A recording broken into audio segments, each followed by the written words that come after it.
Hello दोस्तों, स्वागत है आपका हमारे इस YouTube चैनल पे।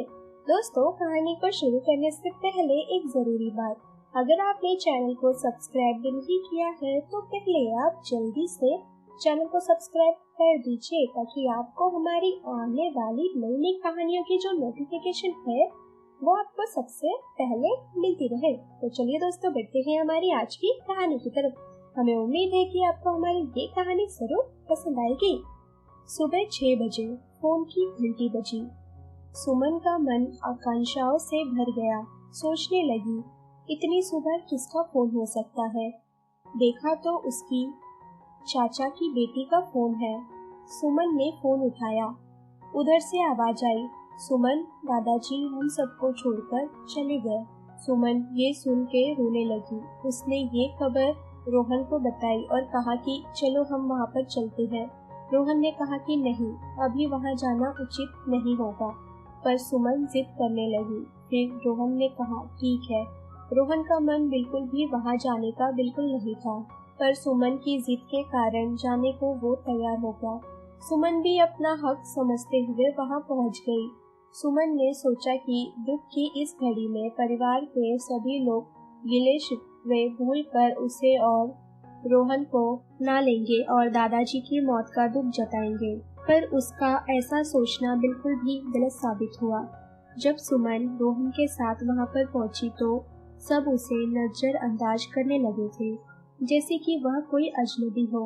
सुमन को किसी से नहीं, पर अपनी माँ शारदा देवी से बहुत उम्मीद थी कि माँ तो उसे देखकर अपने गले से लगा लेगी, पर उसकी सोच के विपरीत माँ ने तो उसे देख अपना मुंह मोड़ लिया।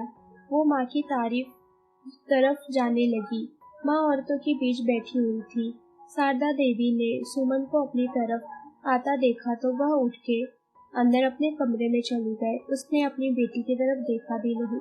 सुमन का दिल और तो गया। वो भी तेजी से उस कमरे में गई और शारदा देवी से पूछने लगी, क्या हुआ था दादाजी को 2 महीने पहले?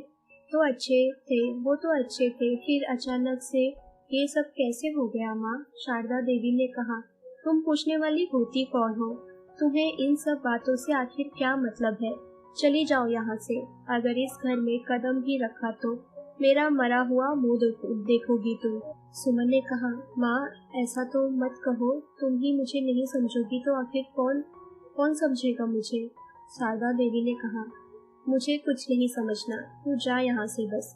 सुमन ने कहा, माँ मेरा आखिर क्या कसूर है? बस इतना ही ना कि मैंने रोहन से प्यार किया, उससे भागकर मैंने शादी कर ली जो हमारी जाति का नहीं है। लेकिन माँ तुम मुझे देखो कि मैं रोहन के साथ कितनी खुश हूँ। मुझे कोई भी दुख नहीं है।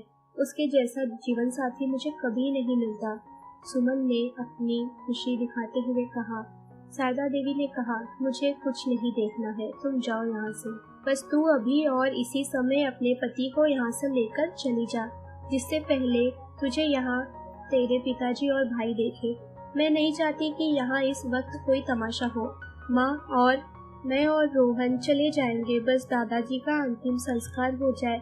फिर तुम जानती हो ना माँ, दादाजी मुझसे कितना प्यार करते थे। शारदा देवी ने गुस्से से कहा, इतना ही प्यार था दादाजी से और हम सबसे तो घर से भागते समय और उस रोहन से शादी करते समय तुझे कोई ख्याल नहीं आया, और तेरे भाग्य के कारण ही दादाजी की तबीयत खराब हुई है, समझी? सुमन ने रोते हुए कहा, मुझे आप सबका ख्याल था, पर आप सब इस शादी के खिलाफ थे, मान ही नहीं रहे थे, इसलिए मुझे ये रास्ता अपनाना पड़ा।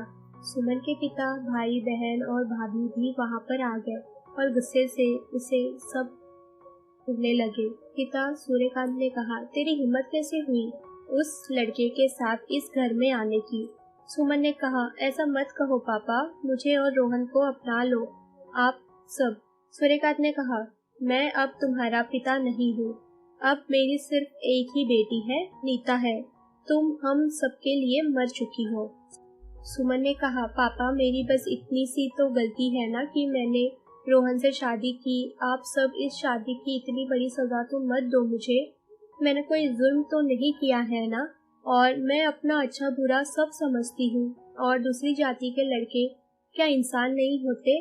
क्या उनमें समझदारी नहीं होती? ऐसा मत करो पापा। रोहन जिन्होंने मेरी जिंदगी की सारी खुशियाँ दे दी। इन 2 महीनों में कोई कमी महसूस नहीं होने दी है। उन्होंने मैं इस तरह के जात पात के भेदभाव को नहीं मानती।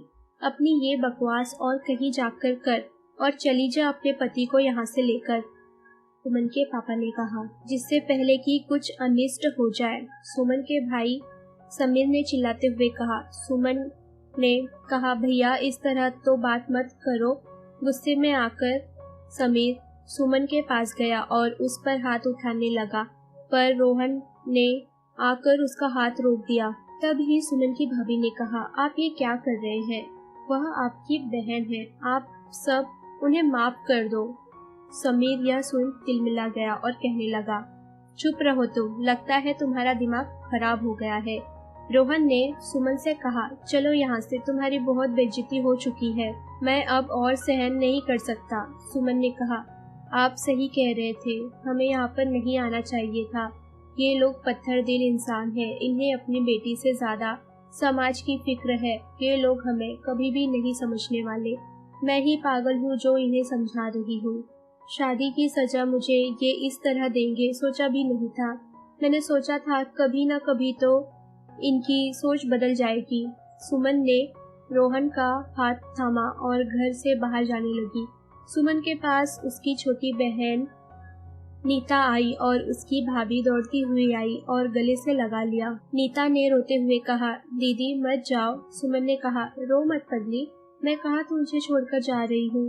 हाँ, जात पात और उन बुरे रिवाजों को छोड़कर जा रही हूँ जिसने माँ, पापा और भैया को अपनी बेड़ियों में जकड़ रखा है। मैं नहीं आ सकती तो क्या हुआ, तुम और भाभी दोनों तो आ सकती हो ना मेरे पास। तुम मेरे घर आ जाना, समझी? नीता ने कहा, हाँ हम लोग जरूर आएंगे। सुमन अपने प्यार रोहन के साथ चली गई। शारदा देवी अपनी बेटी को जाता देख चुपके अपने पल्लू से आंसू पोंछने लगी। शारदा देवी ने मन में दुख से कहा, मुझे माफ कर देना बेटी, मैंने तेरा दिल दुखाया, पर मैं जानती हूँ कि तेरे पिता और भाई दोनों समाज और गांव में अपनी इज्जत बनाए रखने की खातिर तुझे कभी नहीं अपनाएंगे और ना ही तुझे कभी इस घर में आने देंगे और न ही कभी हमें तुझे से मिलने की इजाजत देंगे और तू हमेशा इसी कारण दुखी रहेगी। इसलिए मैंने अपने दिल पर पत्थर रख बेरुखी दिखाई जिससे तुझे दुख ना हो। एक माँ अपनी बच्ची से कभी कैसे नाराज हो सकती है भला। हमेशा खुश रहना मेरी बच्ची। तब ही सूर्यकांत की आवाज आई, आज से इस घर में उसका नाम कभी नहीं लिया जाएगा। सुमन के घर शादी के 2 साल बाद बेटे का जन्म भी हो गया था। नाती की खबर सुनकर शारदा का दिल पिघल गया। नीता, उसकी भाभी और शारदा तीनों छुप छुप कर फोन पर सुमन से बात कर लेते थे या बाहर उससे मिल भी लेते थे। देखते देखते ऐसे ही 10 साल और गुजर गए, पर सुमन का घर में जिक्र तक नहीं हुआ और सुमन भी कभी उन सबसे मिलने नहीं गई। सुमन पास ही गांव में रहती थी। एक दिन सूर्यकांत और समीर गांव से बाहर गए हुए थे। नीता ने सोचा क्यों ना मौके का फायदा उठाए, वो सुमन के बेटे शुभम को घर पर ले आए। शारदा, नीता और उसकी भाभी तीनों उसके साथ खेलने लगे, पर कुछ देर बाद सूर्यकांत और समीर घर पर वापस आ गए। उस बच्चे को देखकर वो पूछने लगे, कौन है ये? नीता ने कहा, ये पड़ोस में ही रहता है। शुभम भी नाना मामा कर उनके साथ खेलता। उस बच्चे से उनका लगाव बढ़ने लगा था। वो अक्सर उनके घर आने लगा क्योंकि समीर के घर अब तक कोई बच्चा नहीं हुआ था। उन सबको उस बच्चे का घर आना बहुत अच्छा लगता था। जब वो बच्चा बहुत दिनों तक नहीं आता तो सूर्यकांत और समीर दोनों उसके बारे में पूछते थे। एक दिन सूर्यकांत और समीर को शुभम की सच्चाई का पता चल गया। वो शुभम अपने साथ लेकर सुमन के घर पहुंचे।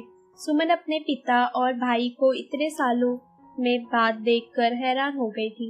सूर्यकांत ने सुमन को कहा, देख क्या रही है, अपने पिता के पास नहीं आएगी क्या? मुझे माफ कर दे, मैंने 10 साल अपनी झूठी इज्जत के खातिर गवाए और तुझे मैंने इतनी बड़ी सजा दे दी। इस बच्चे ने मेरा दिल बदल दिया है बेटी। समीर ने भी सुमन से माफी मांगी। सुमन को अपना मायका आखिरकार वापस मिल गया। उसके बच्चे ने के अंदर बदलाव ला दिया था।